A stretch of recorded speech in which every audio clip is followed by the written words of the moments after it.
oportunidad la charla se va a centrar sobre la inteligencia artificial. Una inteligencia artificial que está en boga en este último tiempo, que nos puede facilitar la vida, pero también presenta nuevos desafíos. Por ejemplo, una pregunta que planteamos: ¿cuál es el género, cuál es el sexo de la inteligencia artificial? Y sobre esto se va a estar hablando en minutos aquí en el escenario principal del Campus Party. Para eso vamos a recibir a Cecilia Danesi. Ella tendrá esta charla que se llama El sexo del algoritmo. Cecilia Danesi es la autora del libro El imperio de los algoritmos. Y presten atención porque al finalizar la charla ella va a hacer un sorteo de uno de estos ejemplares de su libro, así que se pueden llevar un libro de Cecilia de regalo. Es divulgadora, investigadora y docente de la Universidad de Buenos Aires en Inteligencia Artificial, Género y Derechos. Es subdirectora de los posgrados de Inteligencia Artificial, Derecho, Metaverso y Gaming. Además, es coordinadora de IALAB y ENTED. Tiene un doctorado en Derecho del Consumidor de la Universidad de Perugia y Salamanca, tesis en Inteligencia Artificial y Derecho del Consumidor. Además, a todo esto, es codirectora del programa Diversidad e Innovación de UDESA y oradora TEDx. Les pedimos un fuerte aplauso para recibir a nuestra speaker de la tarde, Cecilia Danesi. Bienvenida, Ceci. Gracias. Buenas tardes a todos, a todas. Bueno, qué alegría estar acá. Este escenario tiene mucha energía, mucha adrenalina. Vamos a arrancar con el sorteo, porque les voy a contar cómo tienen que hacer para participar. Este es el libro El imperio de los algoritmos, que hoy vamos a hablar un poco de esto. Pero la idea para participar es que vayan a Instagram, a mi cuenta, Cecilia Danesi, ¿sí? Con una S, no con dos. Me italianizaron más de lo que soy. Es con una. Y hay un posteo de Campus Party. No son los primeros 3 que están fijados, no. El que les sigue, que estoy yo con el libro en Campus Party. Ahí lo tienen que comentar. Ponen me gusta, 2 comentarios, me siguen. Etiquetan a 2 personas. Ahí están. Ahí ya veo que se está activando, empieza a sonar. Y cuando termina la charla, entre todos esos comentarios, sorteamos un libro. Tiene que estar acá presente. Así que voy a dejar acá el celu y les pido que cuando terminemos me hagan acordar, porque yo soy capaz de irme y llevarme el libro. Así que vamos a dejar acá. Cuando termina me avisan. Bien, vamos a arrancar con el sexo del algoritmo. Elegí un título bien académico, digno de una abogada, para romper un poco el hielo del tema que vamos a hablar hoy. Y lo primero que seguramente se estarán preguntando es si verdaderamente los algoritmos, la inteligencia artificial, la tecnología tienen sexo o no. Y para eso sí, nos vamos a poner un poquitito más técnicos y pensar de qué hablamos cuando hablamos del sexo del algoritmo. ¿Estamos hablando de esto? Esto, como se imaginarán, son los típicos robots sexuales que existen, ¿sí? Ya no es solo la muñeca, sino el robot que tiene inteligencia artificial, y se imaginarán que tiene muchas más habilidades. Pero no me refiero a esto cuando hablamos del sexo del algoritmo. Y primero veamos a qué nos referimos cuando hablamos de sexo, ¿sí? Y por qué hablamos del sexo del algoritmo. Definiciones de la RAE, porque uno cuando tiene que saber qué significa algo, yo siempre voy a la RAE, no sé por qué. Condición orgánica masculina o femenina de los animales y las plantas. Conjunto de seres pertenecientes a un mismo sexo, masculino o femenino, que ya esta dicotomía bastante vieja, ¿no? Nos parece que sigamos con el típico binarismo. Órganos sexuales o actividad sexual. Esto me mató, está obsesionado con el sexo, que tiene que ver con la definición, pero no importa, lo pusieron ahí, la RAE, bien. Y en realidad, también cuando hablamos de sexo, hablamos del género, ¿no? Que también hay un debate muy grande acerca del género, si es algo impuesto por la sociedad, el género es lo que nos identifica, ¿sí? Y en muchos países ya se recepta este debate. Y cuando hablamos del género, hablamos de conjuntos que tienen uno o varios caracteres comunes, ¿no? Esta idea siempre de agruparnos por características comunes, o grupo al que pertenecen los seres humanos de cada sexo, entendido desde un punto de vista sociocultural en lugar de exclusivamente biológico. Esta tal vez nos empieza a caer un poquito mejor. ¿Qué pasa? Cuando hablamos de sexo, de género, es una identificación que hacemos a un grupo de pertenencia. En algunos es más bien biológico, en otros está más referido a con lo que nosotros nos identificamos en el sexo, en el género.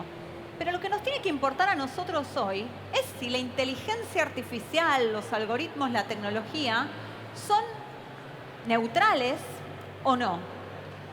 Y esto, que tal vez puede parecer una pregunta un poco básica, y muchos me podrán afirmar es neutra o no, y esto seguramente difiere de quienes vengan del palo de las ciencias sociales o de la parte tecnológica, les puedo asegurar que genera muchos debates.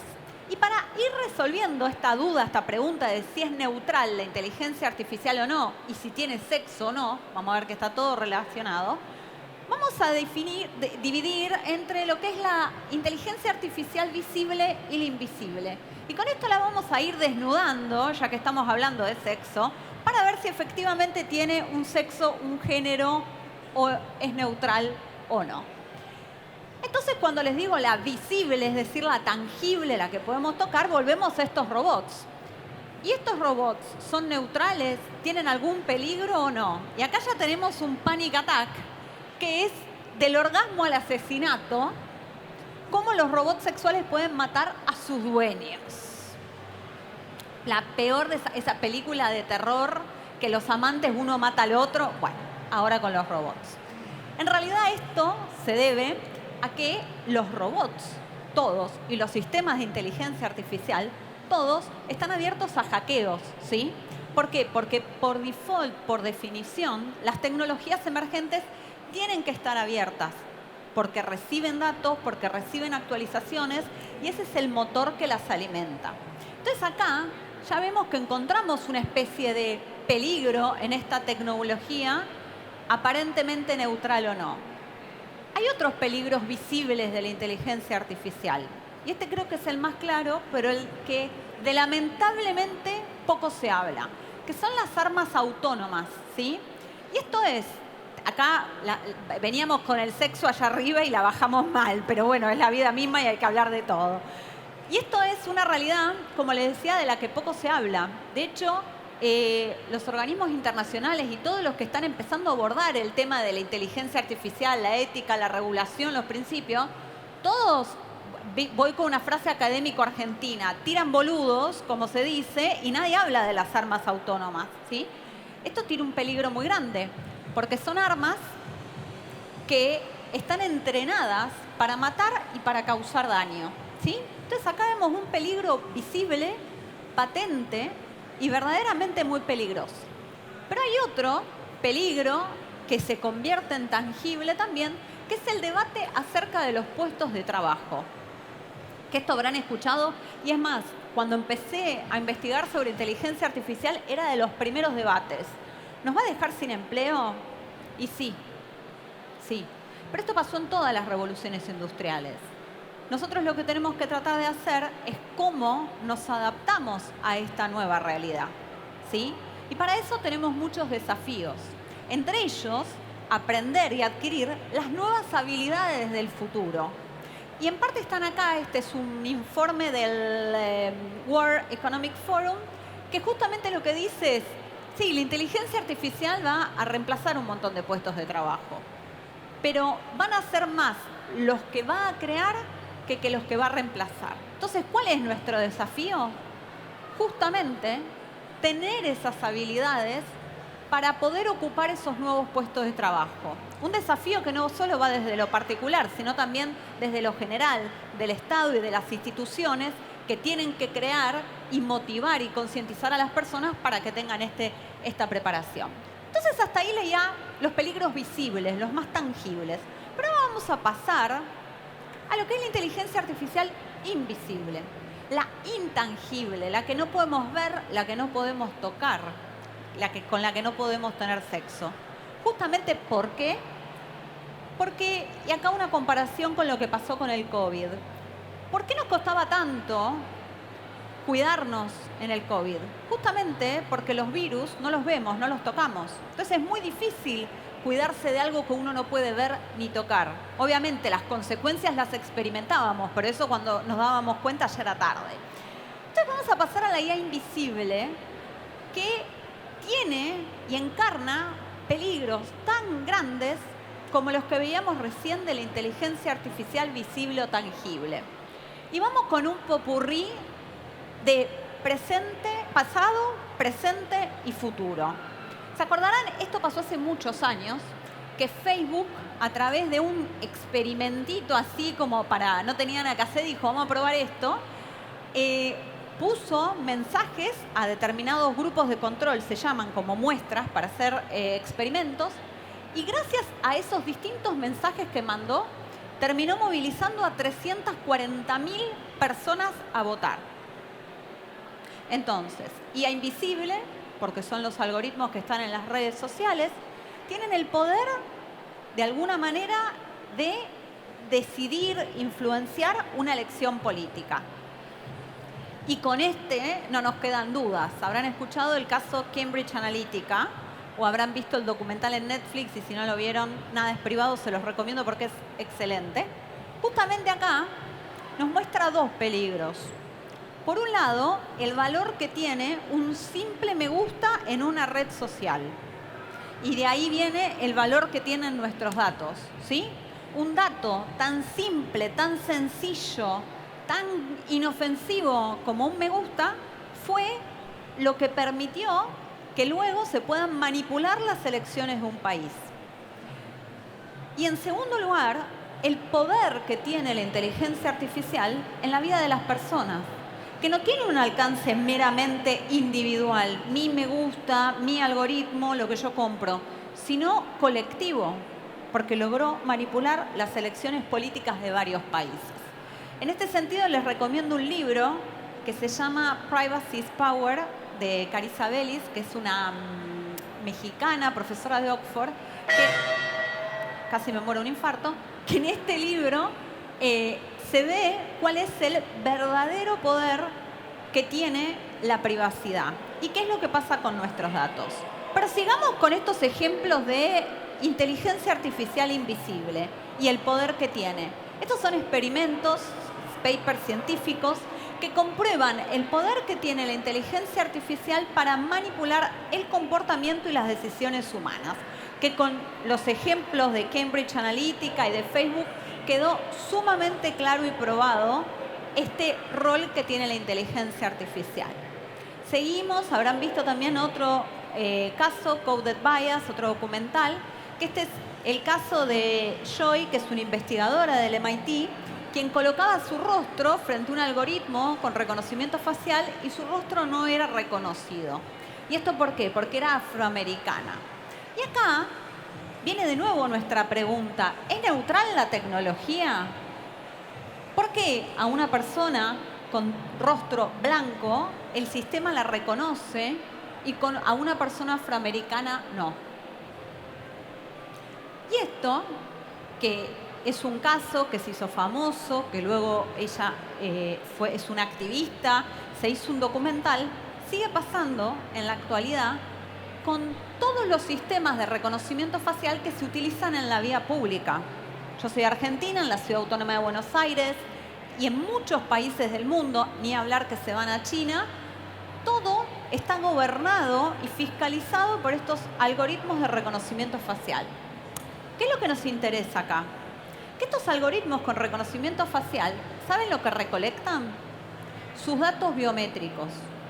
En criollo, los datos biométricos es una plantilla de nuestra cara que permite nuestra identificación única, la distancia que tenemos entre las cejas, los ojos, la nariz. Si alguien tiene tu dato biométrico, es como tener tu ADN, te puede identificar. Imagínense el poder enorme cada vez que recolectan nuestros datos biométricos. Y si salimos del ámbito del gobierno a las calles, ahora, lo vi el otro día en un aeropuerto viniendo a Estados Unidos, ya hay aerolíneas que para subirte al avión verifican tu identidad con reconocimiento facial. Y lo peor de todo es que vi gente que decía, uy, qué bueno, qué tecnológico, aplaudamos. ¡No! Le estás dando tu ADN a una aerolínea simplemente por haber comprado un pasaje de avión. ¿Por qué? Y vamos al presente. ¿Les suenan estas caripelas? ¿Qué es? ¿O quién las hace? Griten, griten. ¿Quién? Una inteligencia artificial. Bueno, esta es Lensa. Lensa se puso de moda y es un sistema de IA una app que vos subís fotos tuyas y te regala gratis un avatar creado por inteligencia artificial. ¡Wow! Cosa de locos. Ahora fíjense, punto número 1. Todos vamos como unos giles a regalarle a Lensa, ¿quién es Lensa? No lo sé, nuestras imágenes. Desde el momento en que se las regalaste ya está, son de ellos. No es la primera vez que pasa. ¿Se acuerdan la app con la que jugábamos a cómo nos íbamos a ver de viejos? La misma historia. Esa app ya tiene todas nuestras fotos. For free and forever. Bueno.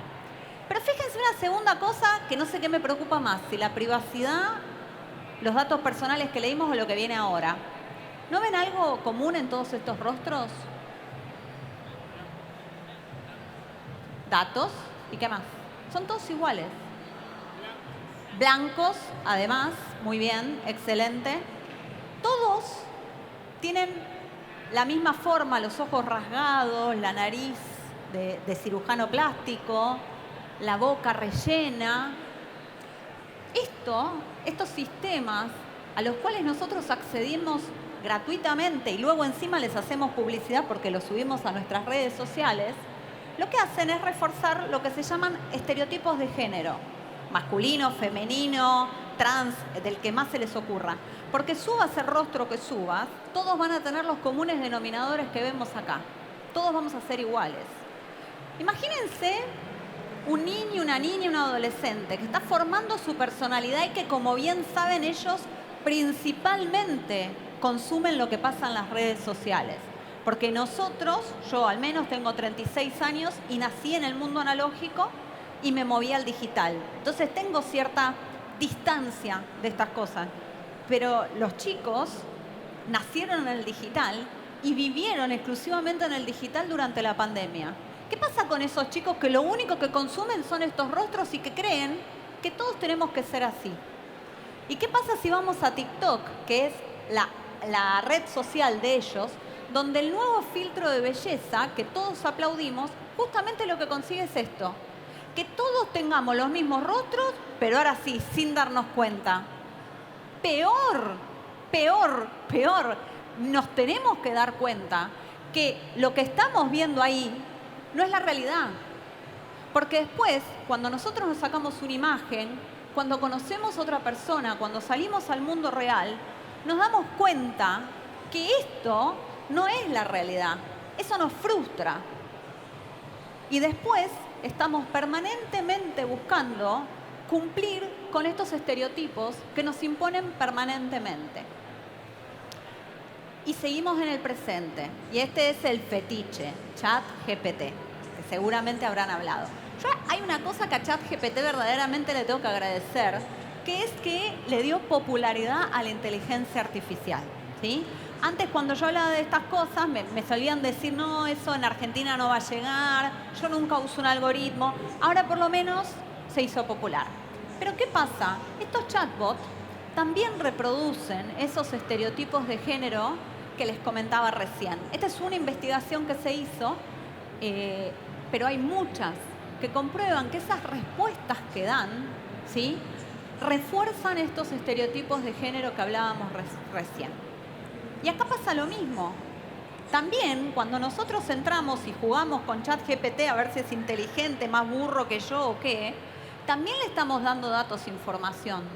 Y le estamos entrenando el algoritmo gratis a OpenAI.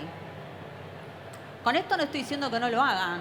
Estoy diciendo que por lo menos lo hagan conscientes de lo que están haciendo.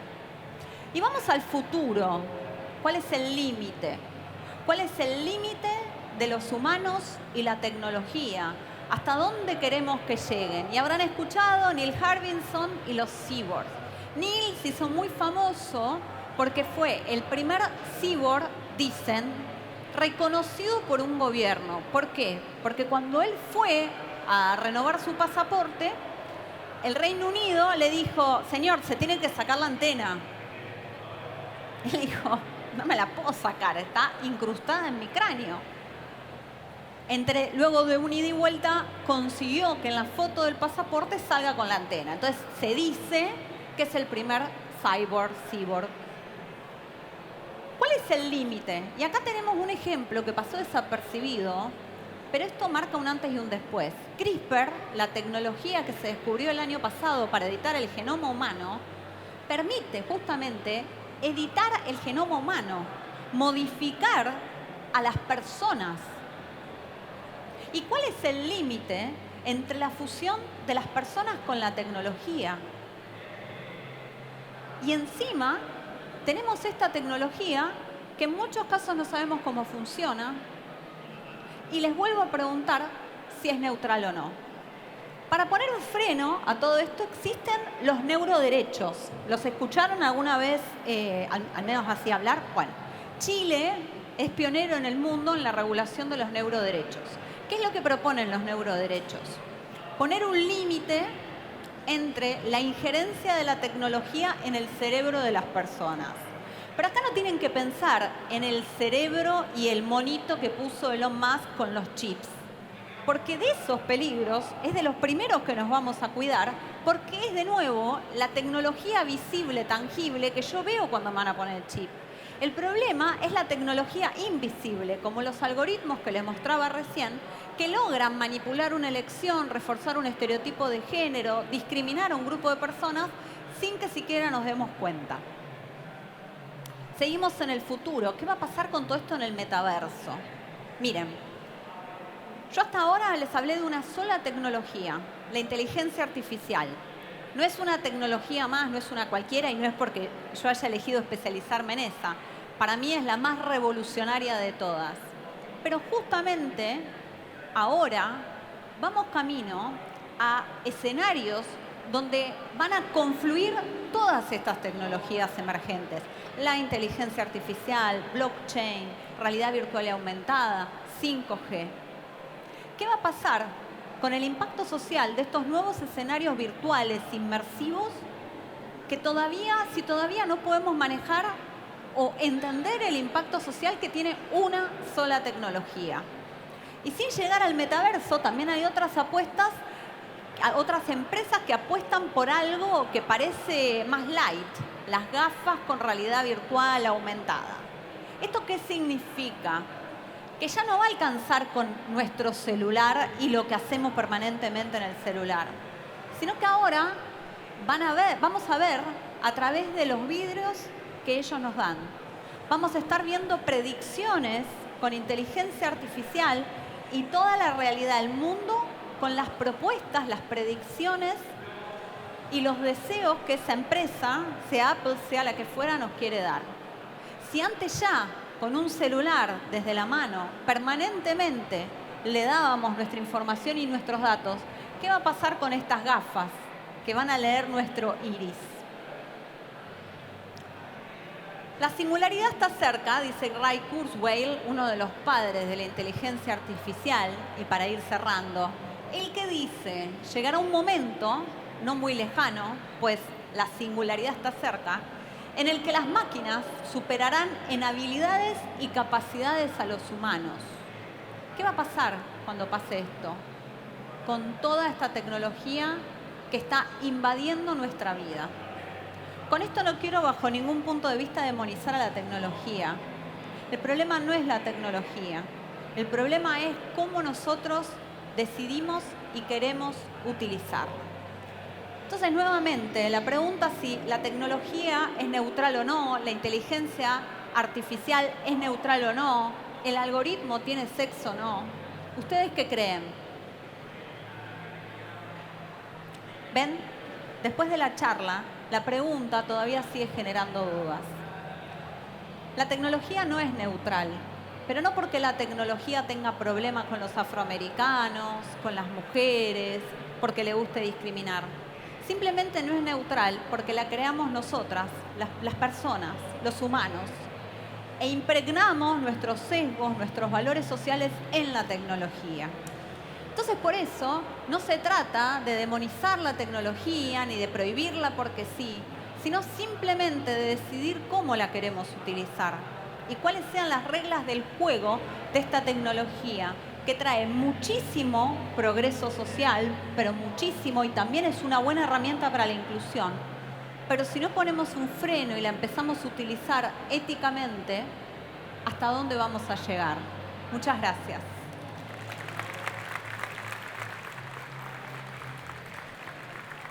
Y ahora vamos con el sorteo. Y voy a hacer, quiero hacer una selfie con todos, pero para alimentar el algoritmo de Instagram, dicho sea de paso. Entonces, era la publicación de mi feed, Cecilia Danesi. Esperen que voy a actualizar. Y justo ahora se me desconectó Wi-Fi, hablando de la tecnología. Ahí está. Bien. A ver, se actualizó. Los que no participaron todavía están a tiempo. Buah.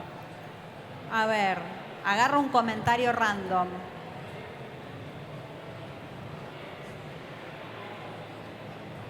Acá.